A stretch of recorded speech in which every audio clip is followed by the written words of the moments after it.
Hey everybody, welcome back to Chortle Games. I'm Jake. This is Steven. Say hi, Steven.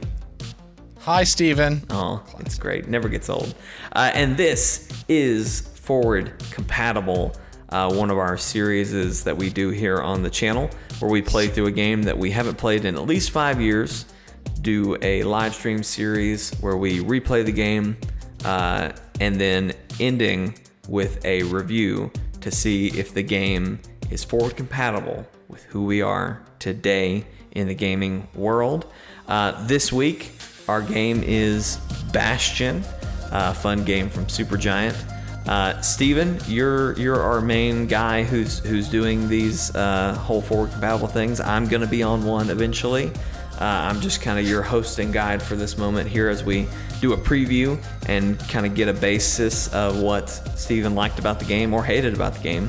So you kind of know where he's going into the live streams and then the review if any of his opinions change. So, Steven, take it away. Tell us about Bastion.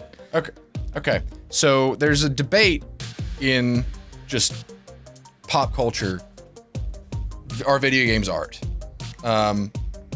It's less of a debate now because people started to realize how stupid of a question that was. I was about to say, is that still a debate? It was a debate, or at least I remember it being a debate when I played Bastion. And Bastion is what made, I never really questioned it, but Bastion was my go-to to say video games are art. It solidified it in your mind that yes, it solidified it for me. It's where the concept clicked for me. And what do I mean by that? Probably a lot of things, but here we go. Bastion is a top-down action game.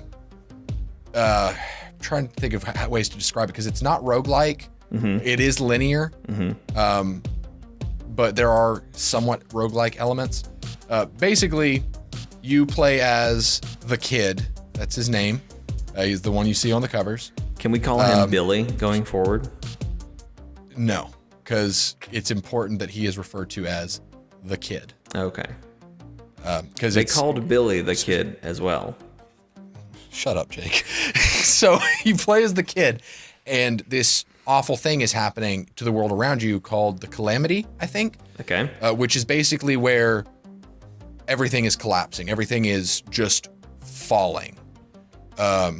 And the way the world works in the game, as you go through levels, it falls into place. So think of the Calamity as it doesn't stop falling. Like everything's just falling apart. Okay. So the kid is trying to survive the Calamity, and he eventually finds this place called the Bastion. It is the last sanctuary left that is unaffected by the Calamity. And again, I feel like I have to clarify this every time. This is based on my memory of when I last played this game, which was probably in 2013. I was about to say, maybe? If I remember correctly, it was almost exactly 5 years ago. Obviously not to the month, but because when we first created this series, this is one of the ones that you were like, I've got to do Bastion, and that was 5 years ago. So that makes sense. Alan Wake and Bastion and one other game that I won't disclose here are the three games that gave me the idea for this entire thing. So yeah, I'm excited. But all of this that I'm saying is how I remember it from 6 years ago, which we all change in less time than that. So if I'm wrong at all, let me know in the comments, correct me, but I'm sure I'll learn soon enough as I'm going to be streaming it most nights this week. Yeah. Well, yeah, all week long. So you find the Bastion, and there's a guy named there named Rux. And you'll notice, as you're playing through the game, there's this voice of this old man that's kind of narrating. And it's interesting because he has an active voice narration to where what he says changes based on what you do. But you can definitely tell he's recalling, like he's telling someone this story. That old man is Rux, who lives on the Bastion. And he works with the kid to basically rebuild the Bastion, kind of make it a new home for humanity or whatever else. And so the story of the game is basically you trying to put the pieces back together, make the Bastion grow, save whoever you can, and so on. So I'm not going to go much into story because I don't remember specific plot beats very much. There's a lot of world building in this game, and there aren't many characters, but that's by design. Right. But the characters that are there are very important. The music is incredible. Darren Korb did the soundtrack. He's the guy that does the music for all of Supergiant's games. And the way this music sounds, like if you listen to the soundtrack, it begins with a track where you hear crackling fire and Rux's voice basically say like, he's monologuing to somebody. And that sets the stage for the music and kind of the way the story is told, which is around a campfire, let me tell you the story of the kid, like of this folk hero. So the game kind of has this aura about it where through the music and through the narrative, it's almost like someone is telling your story as because you're a folk hero, you're a legend.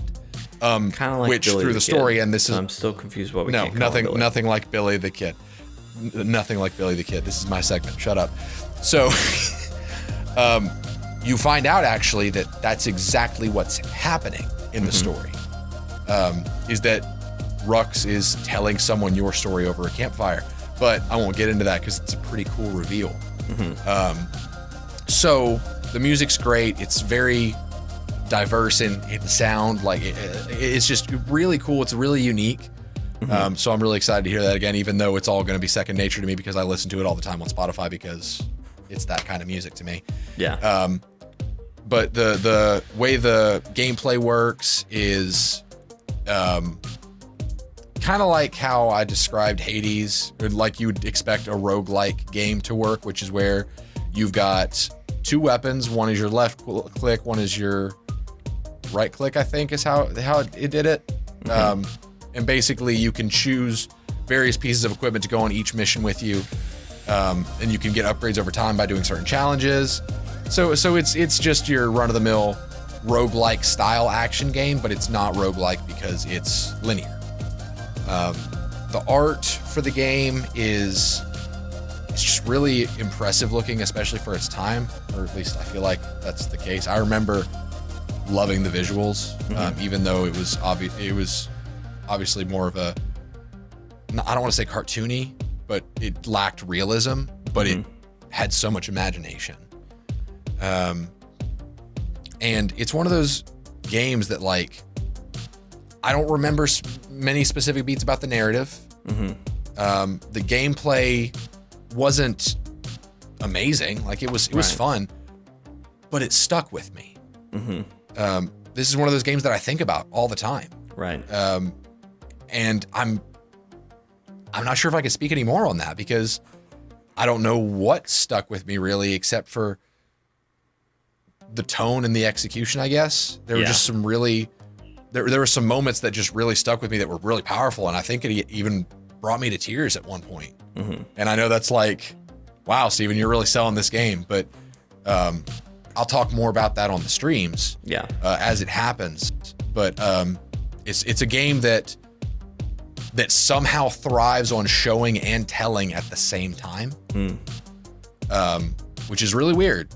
But I feel like it really pulls that off. And yeah, I'm really excited to jump back in and share that again with you guys because it's been 6 years and I hope that it has the same impact. But we'll see. Well, that's my question. So you talked pretty fondly of it. Is there anything you remember not liking, or if not that, is there anything that you think, you know, coming into the lens of today, you're gonna maybe not like? I feel like the graphics might feel a little dated, just compared to like some of the jaw-dropping, artful visuals that we've got now. Insert so the Senua's graphics Saga footage right here. Like with the amount of those kinds of games that we have, like I remember being like, wow, that's really cool, and look at all the colors and the way the levels come together and everything is really neat. but I feel like I'm not going to get that Right. feeling this time around. The game, I remember being kind of short. And there were aspects of the game that it's got that roguelike feel to it, to where you've got a bunch of different weapons, surprisingly, various different upgrades and equipment that you can use. But I do remember feeling like I never felt the need to use different options because I found what I liked and stuck with it, which I don't really know if you'd consider that a fault, Right. Because it just means I found my play style and I loved it. But I do feel like there was a large portion of the game that I didn't experience because I didn't really feel very incentivized to experience it. Whereas if you have it as a roguelike game, like Hades as an example, your incentive to use things that you wouldn't necessarily choose as your first choice is because you may not have another choice. Right. So with Bastion, you choose your kit before every single mission. And so you don't really, You pick what like, you if want. something doesn't Yeah. sound appealing to you, you pick what you want. Yeah. If something doesn't sound appealing to you, you're not going to use it. I mean, I don't think that's a fault. I mean, well, I'll be interested to see what you say Yeah. playing it again. But I know for me, I hate playing through games. Or like when I play through something, I always try to do the side missions first. I always try to make sure, or Right. I always try to figure out, hey, what's the best gun in this game, or like what's the best sword in the game or something. And I always try to get that as early on as I can so that I can experience as much of the game with that as possible. Fallen Order, And I don't, great example, getting the I dual don't blade think- early so you have that the whole game. yeah. That's kind of a good example. I don't think I would consider it a fault inherently. I guess I would just say that I feel like I did miss out on some other stuff. some of the features because I just never bothered to try them. But I guess that speaks some volumes for how much I was enjoying the kit that I had. Right. So there's really two sides to it. I feel like the narrative, and again, it's one of those things where it's hard to say bad things about this game because it doesn't try to be something that it's not. Right. Because you could easily say like, oh, there wasn't much story here. Oh, there weren't many characters. I didn't really know what was going on.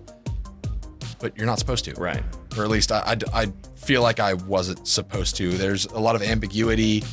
You don't always know what things mean, but all that you need to know, because you're the kid, is the world is falling apart and I'm the only one that can save it. And so you don't really need to know about the significance of who that person was or why they did what, like, you know, it doesn't feel the need to over-explain, but it does have some pretty cool world building as far as I remember. And the characters that are in it are really good and memorable. Well, awesome. Well, we're going to see how you feel when you finish doing the live streams this week. Steven is going to be, like we said, live streaming his replay through of Bastion live on the channel all this week. You can follow us on Twitch, Facebook, and here on YouTube, Chortle Games. Chortle Games on Facebook. I'm sorry, Chortle Games on YouTube, at Chortle Games on Facebook, and then Chortle_Games on Twitch. You can follow us all along there. Join in the conversation. This is meant to be an experience where Steven kind of looks at it through, you know, having played this game and memories that he has, and then replaying it and seeing, you know, does the nostalgia hold?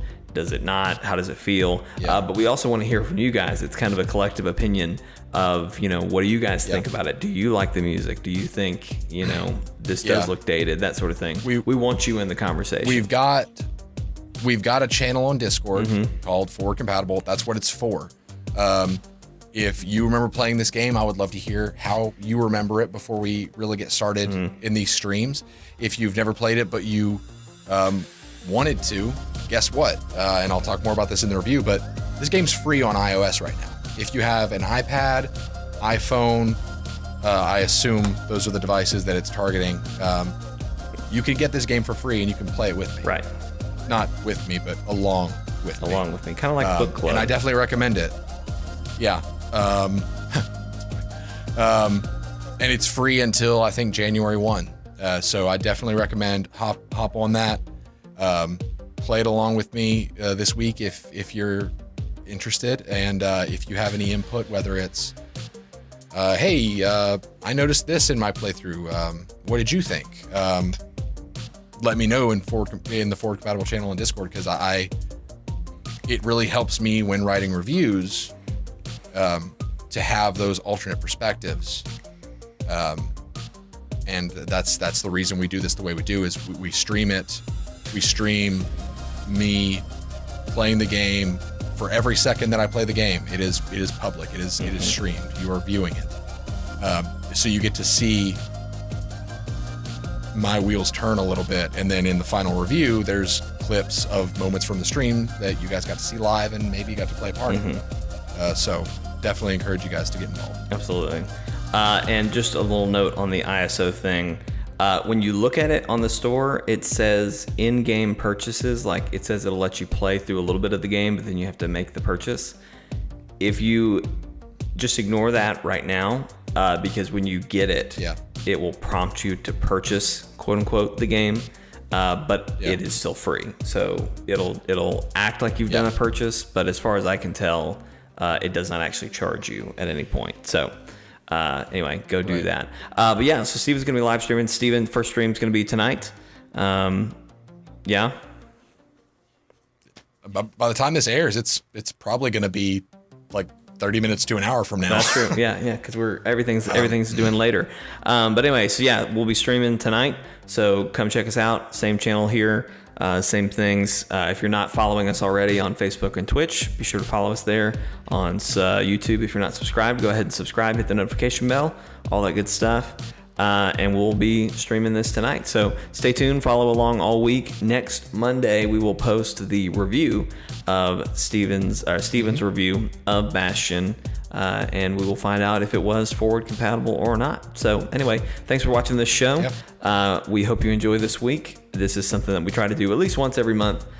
So if you enjoy stuff like this, be sure to stick around. You will see more of it. And I am going to get into one of these. I am going to do a live stream and have my part in the review at some point. We just got to find the right game and the right time, which we're hoping we're going to find. If you have any suggestions, let us know in the Forward Compatible channel on our Discord. Absolutely. So, all right. Well, thank you guys for watching. Be sure to tune in later tonight. It's Monday for the first part of the live stream. We'll see ya.